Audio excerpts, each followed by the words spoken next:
Chris, welcome to London. Oh, thank you. How was Belgium? How was festival? Grows Rock was amazing. It always is. It's one of the best festivals out there. It was really cool. We did a warm-up show in Belgium the night before. It was awesome. Grows Rock was great, and then we played in France 2 nights ago, and now we're in the UK for 4 shows. Okay, and you're playing tonight at the Hippodrome in Kingston. First time ever. First time for me as well. I know. But you actually just released a live album from the Astoria. Which was recorded in 2001. Now, the Astoria is quite an important venue for you. You've been there for some nights as well in 2007, 2008? Yeah, we played the Mean Fiddler, the small room downstairs. But we did 3 nights there in 2001. That's what the... Yeah. Yeah, and it was taken from the 3rd night. You know it's no longer there. Yes. Have you been to the site since the... It's a tube station. Yeah, it's sad, isn't it? Yeah, it's very sad. What's your fondest memory from the Astoria?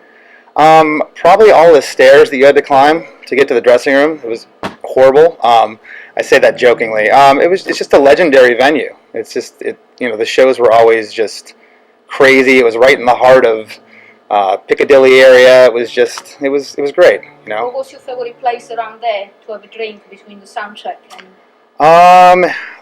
Crowbar. That still exists. Yeah. Have you been? It's been a long time, but yes, I've been before. Okay. Right, so Live at the Astoria just came out on the 29th of April. Mm-hmm. Why did you decide to do that now, being alive from 2001? Well, we had actually found the recordings, and it's been torn down, so it was kind of like a special thing to do to commemorate, the fact that we played there, and it was such a historical place and a great place for us, and we figured why not? It's our first real proper live album too, which is really cool. Okay, and this is released on Root Records. Different one for vinyl. Mm-hmm. I'm sure you've been asked this before, but you're the only band that goes indie, major, indie, and it's not because you actually make a decision every now and then you want to go indie, to go back to major. What is it based on? What's on offer? It's based on who we meet at the time that has a focus and an energy, and they want to work with our band, and we go with it. And we've always, made pretty smart decisions. You can't win them all. It's a tough, as you know, tough business. But we've definitely flip-flopped back and forth between the majors and the independents, and it's not saying it's going to work out for everybody else, but it's worked out for us. You even set up your own label at some point. Yeah. What happened with that? It's called Sleep It Off. We use it to put out our own records. It was never a label to put out other bands. So it's just a label, an imprint for us to put out our own stuff. It still exists then? It still exists. Okay, still happening. Okay, and vinyl. How do you feel about this vinyl resurgence? Happy? Well, we've been doing vinyl since we started in '92. And, that was really when CDs were, all the rage in the, late 80s, early 90s. And I remember my dad saying, why are you putting out records? That was back when, I was a kid. I'm like, Dad, the punk rock kids still buy them. So it's great. And, it comes with bigger artwork, and it's like a collector thing that, people can take with them instead of just hitting a button and downloading something. So it's special. It was nice, a big thing, yeah. Get the lyrics out. And our fans love it, so it's really cool. You're really good on the merchandise as well. Mm-hmm. Is there anything that I should look for on the merchandise on this tour? On this tour, I don't think we have too much crazy stuff with us. Maybe we have these magic 8 balls where you ask it a question and you shake it, and it'll tell you what's going to happen. It'll predict your outcome. Oh. Can I trust it? Yes. Okay, so what's going to happen tonight? You are going to win £1 million in the lottery. Woohoo! What are you going to play at the show? I'm sorry? What are you going to play at the show? What are we going to play? Yeah. I have not seen the set list yet. Is it going to be a normal show, or is it going to be one of those album in full things? Oh, no, not tonight. Yeah, it'll be a regular show. But we have been playing those, album shows recently, and they go over really well. They're great. So. Your last album was in 2013. Yes. So is there anything new? Being an EP, I know that you're more favorable to EPs, the long recordings most times. Is there anything new happening? Well, we just, did a couple EPs, and we decided to record another, full-length album after that. We don't really know what we're going to do next, but we are planning to record very soon. We're writing songs. So. Okay, you're right. So there's nothing new that we're going to hear tonight, then? Not tonight, no. Okay.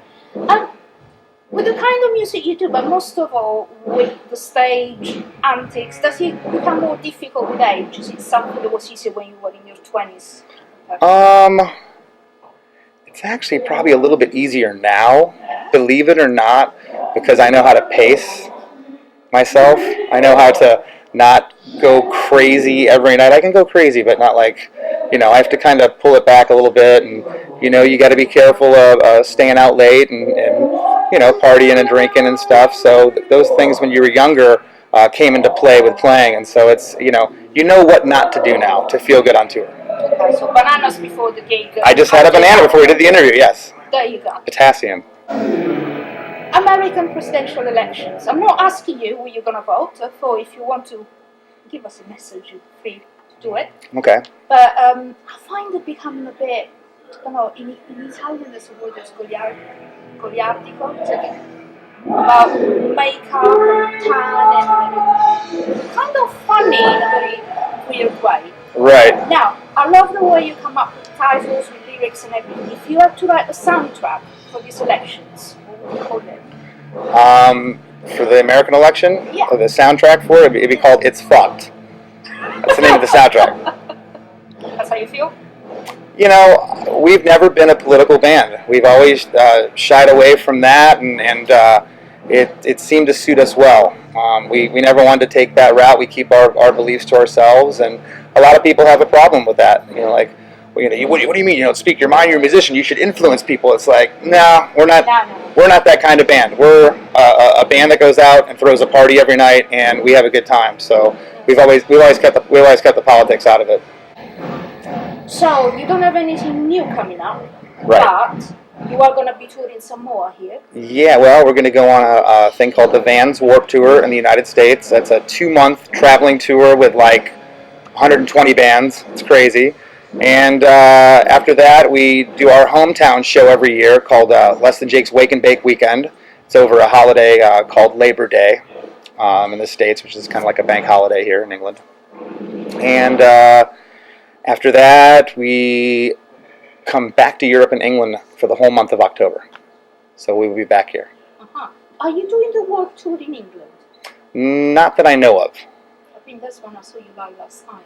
Yeah, and I think, wasn't that in like December? Yeah, Alexandra Palace, wasn't it? Yes. Did you enjoy it? I did. Yeah, it was a lot of fun. It was crazy where our stage was. It was so packed, like the way they had it set up. It was crazy. What was the most mad crowd that you found? Most mad crowd?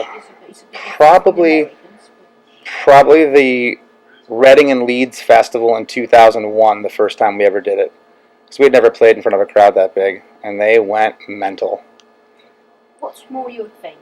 Big stage, small stage? I mean, you get a big place and the crowd is bigger, so obviously it can be more exciting. But I always say when I play a bunch of festivals 2 or 3 weeks that I want to be back in the clubs. When I play the clubs for 2 or 3 weeks, I want to do some festivals. So I love them both. They're both great in their own way. It's nice having a job where you can do different things. It is. It's cool. Remember what I meant to ask you? Oh, you remembered. Yes. I meant to ask you about social media, which you use really well. Mm-hmm. What's your favorite at the moment? Favorite social media? Yeah, do you use more Twitter, more Facebook, more Instagram? Probably Snapchat, because we can make our faces all weird. You should have told me. I would have come closer to the camera. Our sax player's really into that, so he likes that. Okay. Do you think it's a good thing? Do you think there's too much information out there? Is it hard to be heard? If you don't do it, then you'll get lost. Yeah. So you have to do it. Do I think there's too much? Yes. But, we have to stay current, stay in the game, because if you don't, you get buried, What's the secret to be heard on top of all the other voices in social media? Just knowing what your fans want, knowing how to tune into them. We like to run a lot of different merchandise sales and get the fans interactive, and Things like that to keep them interested, because without them, we don't have a band. You've always been really, really close to your fans, interacted and having fun, and you've got new generations of fans now. Right. How does it feel when you got like little kids in the crowd? It's amazing, because their parents were kids to us when we started. Their parents were 15 or 16, and now 15 years later, they're in their 30s. So, and they're still coming to see us play, and they're bringing their children. So it's great.